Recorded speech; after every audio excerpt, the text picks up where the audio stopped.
Uganda's economy and society are moving forward. The mistakes by some actors notwithstanding.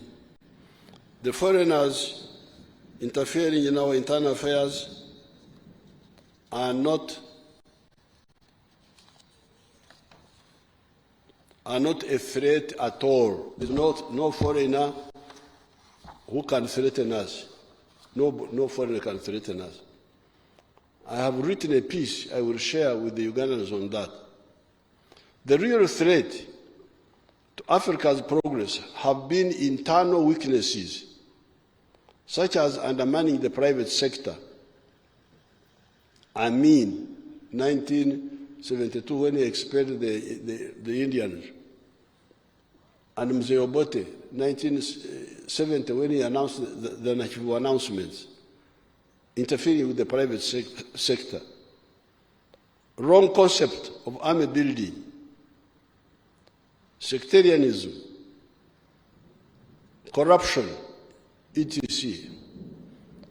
Otherwise, Africa's ability to defeat the imperialists had been demonstrated by Samora Machel defeating the entire Portuguese army in Mozambique in 1974, Robert Mugabe and ZANU defeating the Ian Smith regime in 1980 in Zimbabwe, the Cuban army comprised mainly of black soldiers defeating the White Boer army at Quito Cuanavale in Angola in 1988, etc.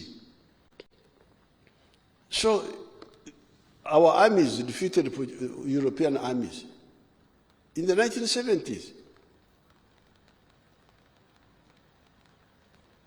It is our internal weaknesses that have since that time given the impression that Africa is weak.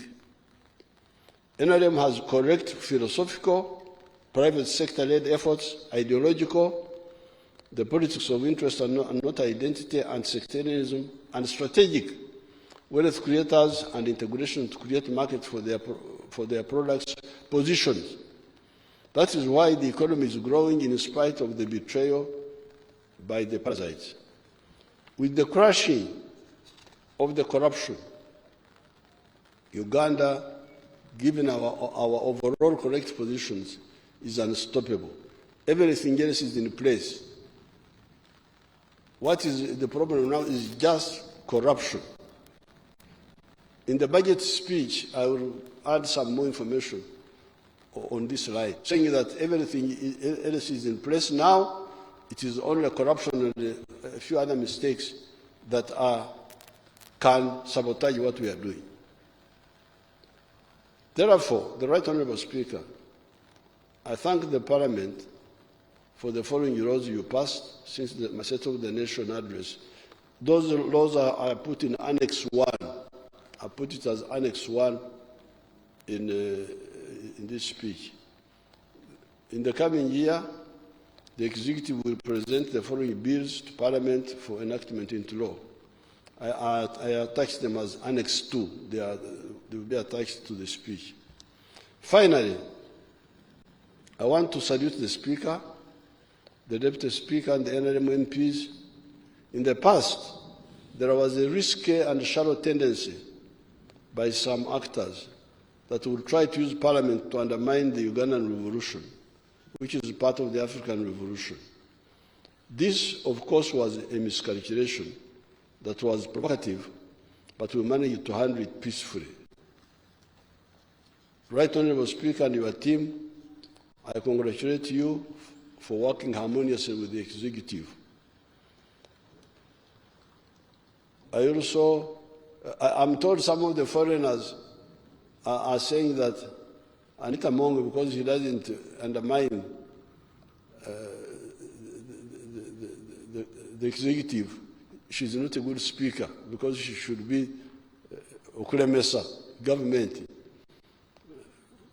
Very risky miscalculation. In the recent budgeting process,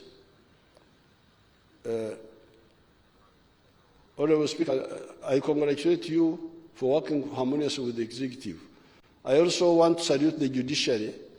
In the recent budgeting process, you came together and you were able to synthesize a rational and transparent budget for the country. I called these people. You know, these are like school children. That there is executive somewhere, then there is a parliament somewhere else, then there is judiciary somewhere else. They don't meet. Then this one budgets, then brings the other one. I said, but why don't you first agree together? You are all here in Uganda. Your address is here. Why can't you meet and you look at the whole budget? They came and they looked at it, and the budget they brought was harmonized by the three arms. They were able to see that we need this, we need that, we need that. So I want to thank the Parliament and the judiciary. In the recent budgeting process, you came together and were able to synthesize a rational and transparent budget for the country. Now, on the issue of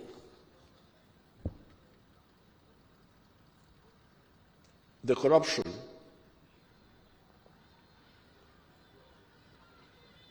my advice is you should make a distinction between mistake makers and dishonest people. Dishonesty is the worst. But making mistakes, especially for many people who have not listened carefully, it's not. I wouldn't be surprised. That's why many times I try to help out groups who have made mistakes. But what I cannot tolerate is like this question of saying, we give money to this ministry, but we take a percentage of it as individuals. This is dishonesty. It's not a mistake, it's a crime, it's a betrayal. Or the ones who go abroad, these foreigners have been approaching our people. They all bring reports. Have been approaching our people. You go and make a bad report against the government of Uganda, and we shall give you an award. And the award will have so much money attached to it in Europe. I wish them good luck. That money of betrayal, we are following it up. We are following it up. They think that we are fools. I don't know why they think so. But we follow all of that. So those two, the dishonest and the traitor, are the ones we are targeting. The mistake makers, we can cancel them and show them how to do things. Because if we were to punish all the mistake makers, we would have nobody to work with.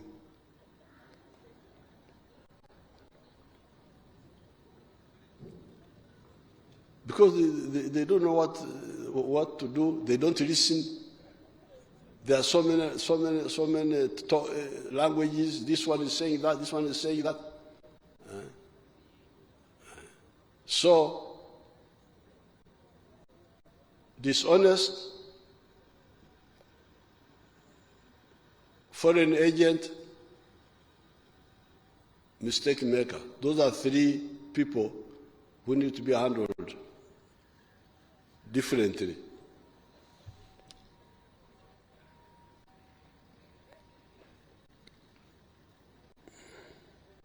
In the recent budgeting process, you came together and you were able to synthesize a rational and transparent budget for the country.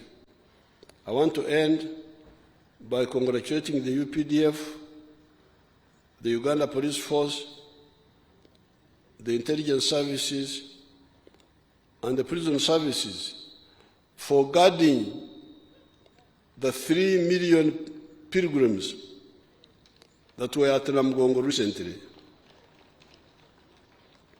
I salute all the Ugandans for the good work you are doing.